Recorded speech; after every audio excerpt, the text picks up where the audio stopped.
Saludos Marvel Zombies, mutantes. Desde que se descubrió su existencia, se les ha mirado con miedo, suspicacia e incluso con odio. Por todo el planeta se ha abierto el debate. ¿Son los mutantes el siguiente eslabón de la cadena evolutiva? ¿O simplemente una nueva especie humana que lucha por su lugar en el mundo? En cualquier caso, es un hecho histórico que la generosidad para compartir el mundo nunca ha caracterizado al ser humano. La saga de los X-Men de Fox fue pionera en su momento, ya que fue una de las producciones de principios de los 2000 que definitivamente permitieron el renacer de los superhéroes en el cine. La primera trilogía de X-Men se enfrentó a un futuro incierto, ya que las producciones del cómic al cine empezaban a multiplicar su presencia, pero nadie tenía un manual garantizado del éxito, y contra viento y marea, Fox logró un verdadero hito con X-Men. Pronto tuvieron que enfrentarse a la sombra de Marvel Studios y a un modo diferente de hacer películas del género de los superhéroes. Sin embargo, Fox no se amedrentó y decidió volver la vista atrás para contar los primeros días de sus X-Men, creando una nueva saga cinematográfica cuando nadie apostaba que siguieran más allá. Aprovechando el nuevo auge de los X-Men, ha llegado el momento de hacer un repaso por todas las películas de los X-Men y de paso lamentarnos de lo que podría haber sido y lo que fue la que sin duda es una de las sagas más importantes de Marvel en el cine. En este vídeo hablaremos largo y tendido de X-Men, X-Men 2, X-Men La Decisión Final, X-Men Primera Generación, X-Men Días del Futuro Pasado, X-Men Apocalipsis y X-Men Fénix Oscura. Casi nada. Antes de nada, regaladle un buen like al vídeo, compartidlo y no olvidéis suscribiros al canal más Marvel Zombie de YouTube. Gracias por todo. Sin más dilación, vamos con ello.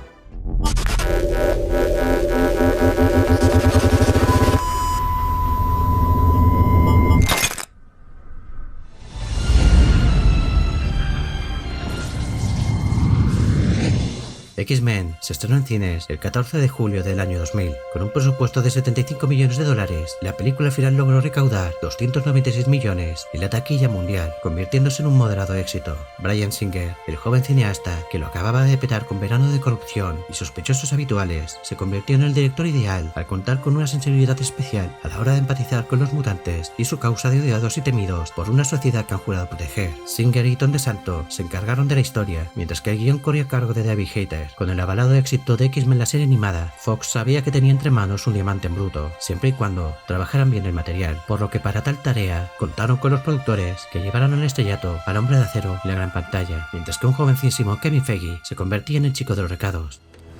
Eric. ¿Qué estás haciendo aquí? ¿Por qué haces preguntas cuyas respuestas ya conoces? X-Men nos presentaba el conflicto entre el grupo liderado por el Profesor X contra Magneto y su hermandad, poniendo en medio a los humanos como daños colaterales. En esta guerra genética por la evolución, los mutantes habían llegado para heredar la Tierra. La película logró cautivar al público y a la crítica, adoptando las formas estéticas del cuero negro de la época. X-Men logró capturar el espíritu primordial de los mutantes y, abordando los temas quintesenciales del grupo, lograron calar hondo. Los fans del cómic, aunque con sus licencias, lograron por fin ver a los X-Men en carne y hueso como nunca hubieran podido imaginar. ¿De verdad salís con estos trajes? ¿Qué prefieres? ¿Licra amarilla? En el reparto tenemos a Patrick Stewart, Ian McKellen, Halle Berry, Hugh Jackman, quien no fue bien recibido cuando se anunció que se encargaría de dar vida al Lobezno, ya que superaba y por mucho la verdadera altura del mutante de las garras de adamantium. Anna Paquin, Famke Janssen, James Marden y Rebecca Romijn fueron otros nombres del reparto. El núcleo central del grupo de los X-Men se eligió cuidadosamente desde la animación de la serie animada, ya que se escogieron a los mutantes más icónicos y más comerciales, dejando de lado ya de paso a los mutantes más caros por sus poderes, mientras que Magneto y su hermandad de mutantes diabólicos también hicieron lo propio. Sobre su puesta en escena, X-Men supo jugar con su limitado presupuesto para ofrecer una historia que escondía muchas más capas, pero la más primordial fue la que conectó con el público, que pronto ocupó la cinta la verdadera categoría de culto, y no sin razón.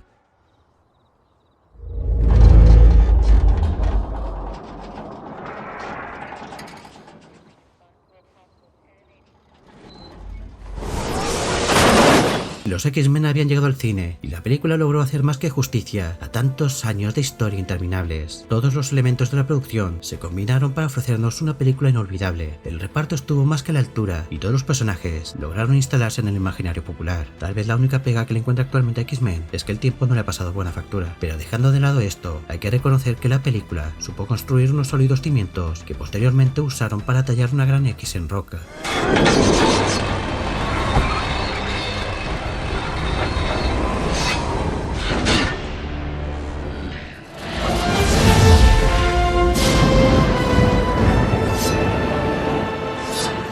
X-Men 2 elevó las apuestas multiplicando la experiencia a todos los niveles. Con los personajes ya presentados y habiendo narrado la historia fundacional de origen, tocaba seguir explorando ese nuevo universo que se abría ante nuestros ojos. La secuela logró contar con un presupuesto mayor, $110 millones. Bryan Singer volvió a dirigir, al igual que también se encargó del guión, junto con Michael Dougherty, David Hayter y Zack Penn, con música de John Ottman. X-Men 2 se estrenó en cines el 2 de mayo de 2003 y se convirtió en un éxito indiscutible, sumando $407 millones en la taquilla mundial.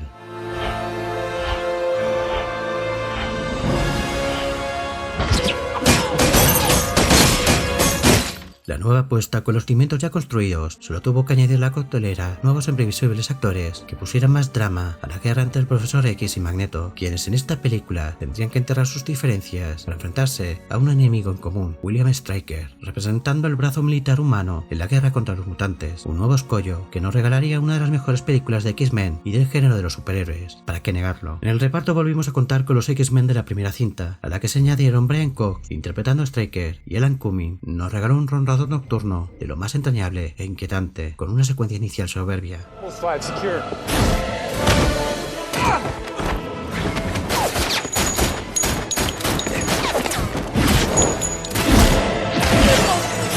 La película funciona como un reloj, disponiendo las tramas y las subtramas en un soberbio ejercicio narrativo que permite que los personajes brillen con mucha fuerza, redonda como pocas. X-Men 2 volvió a tomarse sus licencias con respecto al material original de las viñetas, porque por ejemplo, William Stryker no era un militar relacionado con el pasado lobezno, pero sin embargo funcionó. Pero el espíritu de los mutantes siempre estuvo más que presente.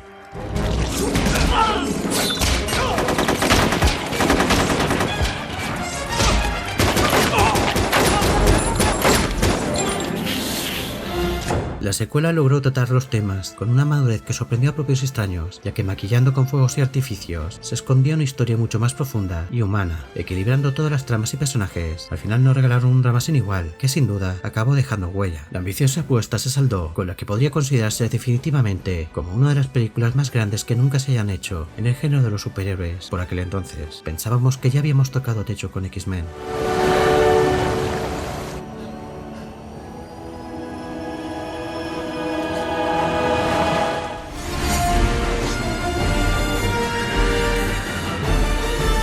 X-Men: La decisión final se estrenó el 26 de mayo de 2006, con un presupuesto de 200 millones. La película recaudó 460 millones en la taquilla mundial, convirtiéndose en un comedido éxito, pero la crítica no opinó lo mismo. Bryan Singer, el director de las dos primeras entregas de X-Men, no pudo completar su singular trilogía porque de por medio apareció Superman Returns, por lo que el cineasta abandonó el proyecto, dejando huérfanos a los hijos del átomo. Entre sus planes originales, por descontado, pretendía adaptar la saga del Fénix Oscura con el Club Fuego Infernal implicado, y en un principio Sigourney Weaver iba a interpretar a Emma Frost. Sin embargo, Fox optó por cubrir otros derroteros, alejados de lo que pretendía hacer Bryan Singer, para desligarse por completo del director, como si de un amante despechado se tratara. Brad Ratner, una de las primeras opciones de Fox para dirigir X-Men, acabó dirigiendo X-Men: La decisión final, por aquello de cerrar el círculo. La película contó con guión de Simon Kinberg y Zack Penn, pese a que Joss Whedon también estuvo involucrado, pero no acreditado. John Powell se hizo cargo de la banda sonora. En el reparto volvieron a repetir los mismos sospechosos habituales y se añadieron otros como Kelsey Grammer interpretando a la bestia o Ben Foster al ángel, en un papel más que testimonial, y Elliot Page dio vida a Gata Sombra.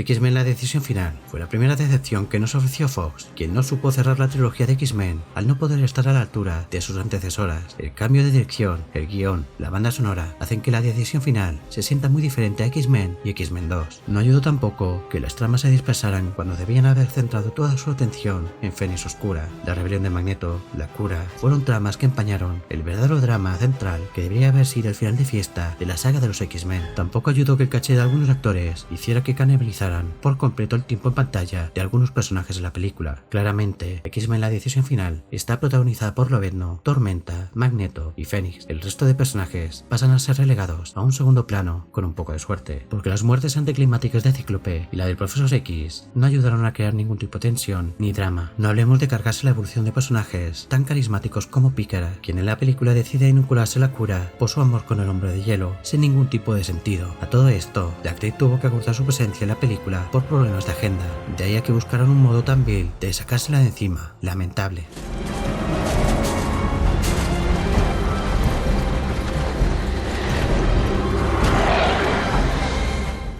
La película no logró conectar con el público más crítico, quien vio como en cada escena, cada secuencia, se cargaban los sólidos cimientos que habían logrado levantar las dos anteriores. Fue como una orquestada venganza contra los X-Men cinematográficos. Probablemente los responsables implicados en el proyecto lo hicieron lo mejor que pudieron, pero el pobre guión no logró encarrilar el despropósito. Definitivamente, la película no logró estar a la altura de lo que habían significado los mutantes en la gran pantalla. Fue como si perdieran la parte que los hizo triunfar y en su momento permitieron el renacer de los superhéroes en el cine. Definitivamente X-Men la decisión final fue un manual de lo que nunca debía hacerse con una adaptación del cómic al cine, ni menos de cómo cerrar una trilogía. Decepcionante es quedarse corto. X-Men la decisión final la pidió toda esperanza por el futuro de los X-Men en el cine. Ese era el nivel. Cerrar la trilogía, mejor masacrarla. Al final nos quedamos con un amargo sabor que tardaría mucho tiempo en desaparecer.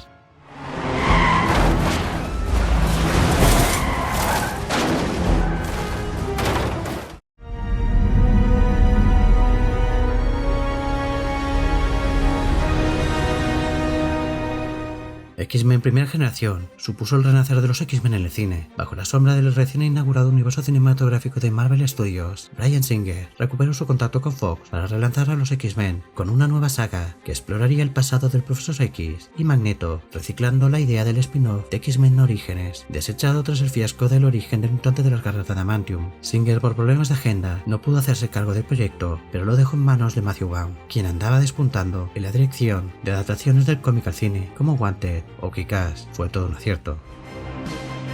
Y estoy buscando a mi creador. X-Men Primera Generación se ambientaba en los 60 y nos presentaría a los primeros X-Men en la continuidad del universo Marvel de Fox. James McAvoy y Michael Fassbender se convertirían en los pilares fundamentales de la nueva franquicia, interpretando a los jóvenes Profesor X y Magneto, mientras que Jennifer Lawrence se convertía en la tercera en la discordia como Mística. Kevin Bacon interpreta a Sebastian Shaw e incluso añadieron a Moira McTaggart, a quien le daba vida a Rose Byrne, reciclando conceptos de lo que iba a ser su X-Men 3. Bryan Singer recuperó el Club Fuego Infernal y lo usó como antagonista para la primera misión de los X-Men. Incluso apareció Emma Frost, interpretada por Jenna Jones.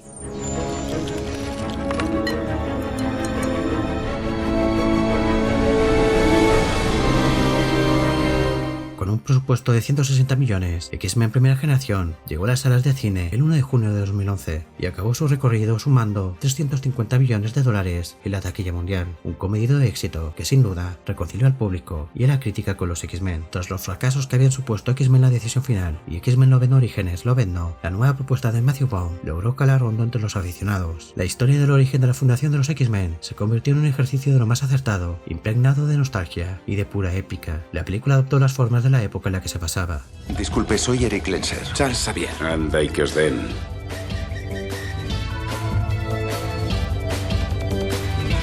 Pese a que la película no era una traslación fiel de los X-Men de las viñetas, se perdonaron ciertas concesiones, incluso que esos primeros X-Men acabaran convertidos casi en carne de cañón, ya que al único que rescataron fue la bestia. La banda sonora corrió a cargo de Henry Jackman. El tratamiento del Profesor X y Magneto, interpretados por dos monstruos de Hollywood, hicieron que la película ganara enteros. X-Men Primera Generación se convirtió en toda una sorpresa que nadie esperaba y significó el renacer definitivo de los X-Men de Fox. Las tramas más fantásticas se apoyaron en los eventos históricos tan importantes como la Guerra Fría y la crisis de los misiles de Cuba, aprovechando al máximo la mitología. X-Men Primera Generación fue un tiro de lo más certero, recuperó la épica, un buen tratamiento de los personajes y el mensaje más allá de las típicas peleas entre héroes y villanos. Las esencias de los X-Men volvían a ser más que reconocibles que nunca. Ahora prefiero Magneto.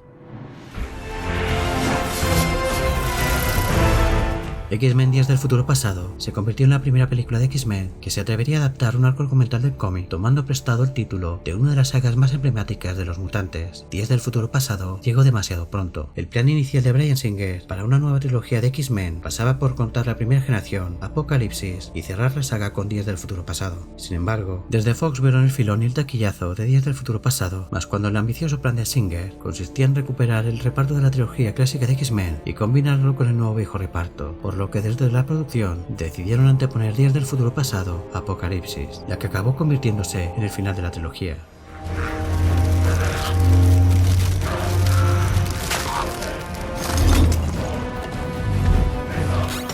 X-Men Días del Futuro Pasado se estrenó el 21 de mayo de 2014, con un presupuesto de 200 millones. La película amasó 746 millones en la taquilla mundial, convirtiéndose en la película más taquillera de los X-Men de Fox. Bryan Singer volvió a la silla de director, mientras que Simon Kimber sería a cargo del guión, con ideas del propio Singer y Matthew Vaughn. John Ottman volvió a componer la partitura de la banda sonora. En el reparto se combinaron dos generaciones de X-Men, recuperando los más icónicos de la primera saga, como Lobezno y Tormenta, entre otros, e incluso lograron hacerle más que justicia a Pícara en una versión alternativa. Días del Futuro Pasado nos presentaba un futuro distópico, donde los mutantes luchaban contra el imparable avance de los centinelas ocultos, sobreviviendo como pueden. Desesperados, trazan un plan para evitar que el futuro nunca se cumpla, salvando a Bolivar Trask de su atentado mortal de mano de Mística. Siguiendo la estela de la primera generación, la nueva secuela se ambientaría en los 70, aprovechando al máximo la coyuntura de la época.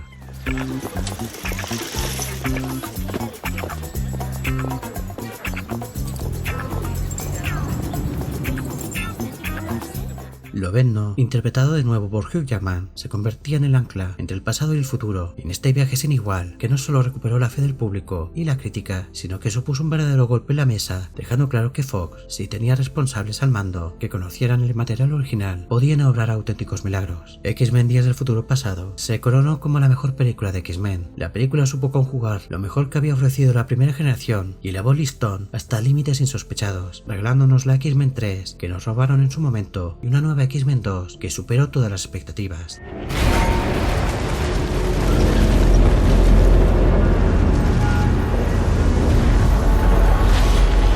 La emoción, el drama, la acción, los personajes, el medido guión, la banda sonora, ver a esos dos repartos tan bien utilizados, incluso Lobezno no estorbaba. El clima de ver el encuentro entre los dos profesores X, el ataque de los centinelas, el montaje en paralelo. X-Men Días del Futuro Pasado se enfrentaba a la sombra de Marvel Studios y supo capear el temporal, ofreciendo un verdadero fanservice para los amantes del universo X-Men de Fox, un fin de fiesta que puso un broche de oro perfecto a una saga bastante desigual, pese a que Días del Futuro Pasado no era el final.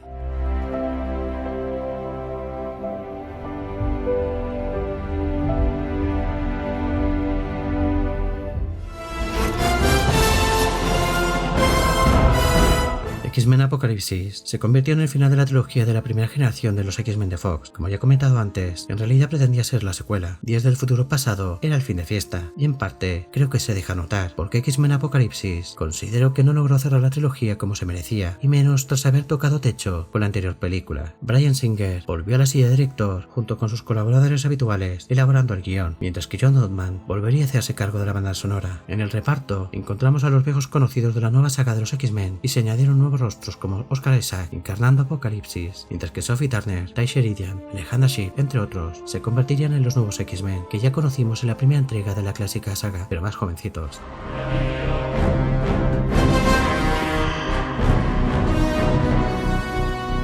Con un presupuesto de 178 millones, X-Men Apocalipsis logró recaudar 443 millones en la taquilla mundial, convirtiéndose en un moderado éxito, ya que por aquella época el público general consideraba que existía cierta saturación de superhéroes en el cine. Marvel Studios acababa de dar comienzo a su fase 3 con Civil War, y después de aquella película nadie se atrevía a ponerse a la altura, y sin embargo X-Men Apocalipsis logró capear el temporal, ofreciendo un espectáculo más que a la altura de sus antecesoras. Ambientada en los 80, el rollo aventurero y las películas de grandes desastres se convirtieron en los referentes de esta nueva entrega. X-Men Apocalipsis nos presentaba el renacer de Apocalipsis, uno de los mutantes más antiguos conocidos, y cómo el regreso de este provocaba un terremoto que hacía que los X-Men y Magneto volvieran a enfrentarse de nuevo.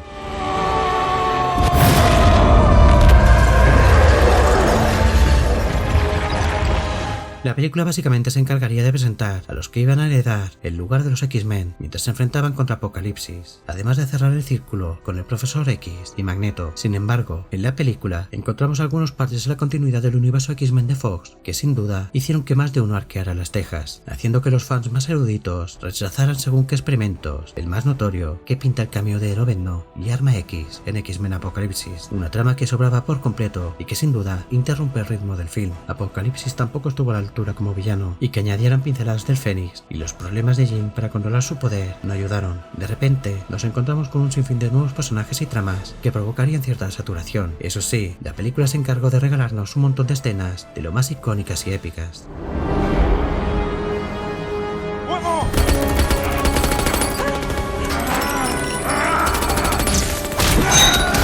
La La crítica y el público quedaron totalmente desencantados con este final de trilogía que nos recordó uno de los peores momentos de los X-Men de Fox, y es que parecía que la película se había hecho con piloto automático. Sí que es cierto que se preocuparon de que los fans tuvieran sus momentos fanservice y las tramas aglomeradas y los personajes lograron que la película respirara. Tampoco ayudó que el final no fuera tal y dejara la puerta abierta para más secuelas, cuando en un principio nos vendían Apocalipsis como el final de toda la saga de X-Men, y los planes iniciales prometían un crossover con los Cuatro Fantásticos, pero después de las críticas de la última adaptación cinematográfica de la primera familia de Marvel, se descartaron los planes. Pese a lo amargo del sabor que nos dejó X-Men Apocalipsis, al final la película supo cerrar con cierta dignidad la trilogía de la primera generación de los X-Men, pero ya se notaba cierto hartazgo y apatía por los mutantes. Ya sabéis lo que dicen, que mucho abarca, poco aprieta.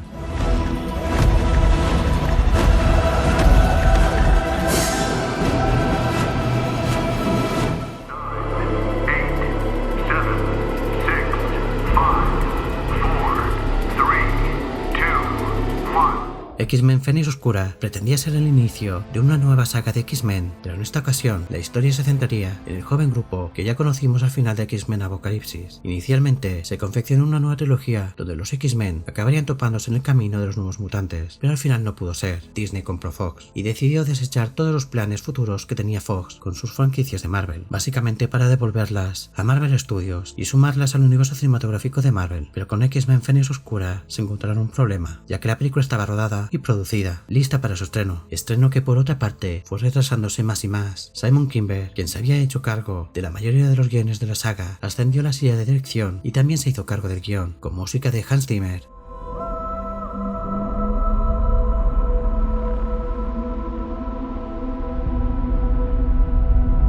X-Men Fénix Oscura se estrenó finalmente el 5 de junio de 2019 y tal y como indicaba el título, la película se encargaría de adaptar una vez más la saga de Fénix Oscura, pero en esta ocasión cuidando y mimando la historia y los personajes, alejándose de la fanfarria y la superficialidad de X-Men la decisión final, evitando aparte sumar demasiadas tramas para dejar que Jean Grey brillara como nunca y se convirtiera en el eje central de la película. Sin embargo, las interferencias de Disney ocasionaron que la película sufriera reescrituras continuas y rodajes extras. Disney vio muchas similitudes entre X-Men Fénix Oscura y Capitana Marvel, ya que ambas películas compartían razas alienígenas, metamórficas, e incluso el acto final de ambas películas se resolvía de un modo similar, por lo que estaba claro que X-Men Fénix Oscura debía cambiar por completo su último acto, y creo que eso se deja notar en la película. La secuencia del tren del final claramente se añadió posteriormente como un parche, porque precisamente es a partir del último acto que la película empieza a hacer aguas. Pero no solo tuvo que enfrentarse a ese escollo, sino también al ninguneo, ya que la película sufrió en su carrera promocional lo nunca escrito. Disney parecía querer esconder a toda costa X-Men Fénix Oscura.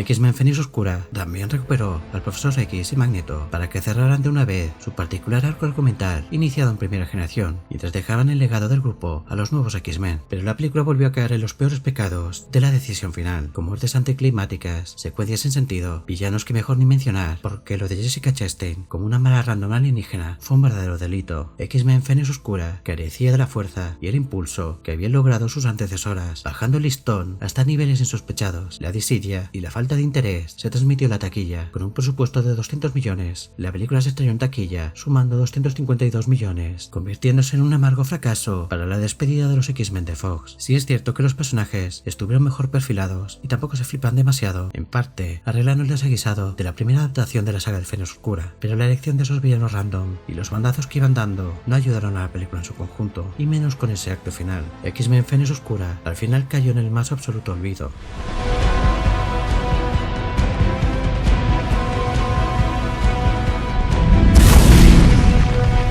Llegados a este punto, teniendo presente las 7 películas de los X-Men y las 2 sagas de los Hijos del Átomo de Fox, podemos observar que la tendencia de las producciones siempre van de más a menos. Las 2 primeras películas de X-Men se convirtieron en lo mejor de la trilogía clásica, mientras que X-Men Primera Generación y X-Men Días del Futuro Pasado fueron lo mejor de la nueva trilogía de los X-Men, por lo que encontramos un empate técnico. Pero si nos ponemos quisquillosos, hay que reconocer que la Primera Generación supo desarrollar mucho mejor a sus personajes y las tramas que iniciaron en sus singulares sagas estuvieron mucho mejor definidas, por lo que me humilde opinión, la saga de primera generación gana por goleada en este particular versus, que simplemente nos ha permitido hacer un repaso por todas las películas de los X-Men de Fox. ¿Cuál creéis que es la mejor saga de X-Men? ¿Cuál es vuestra película favorita? ¿Y la que menos os ha gustado? Nos leemos en los comentarios. Gracias por haber soportado la chapa. Si os ha gustado el vídeo, regaladle un buen like, compartidlo y no olvidéis suscribiros al canal. Más Marvel Zombie de YouTube. Gracias por todo. Nos vemos en el próximo vídeo. Estrés y saludos.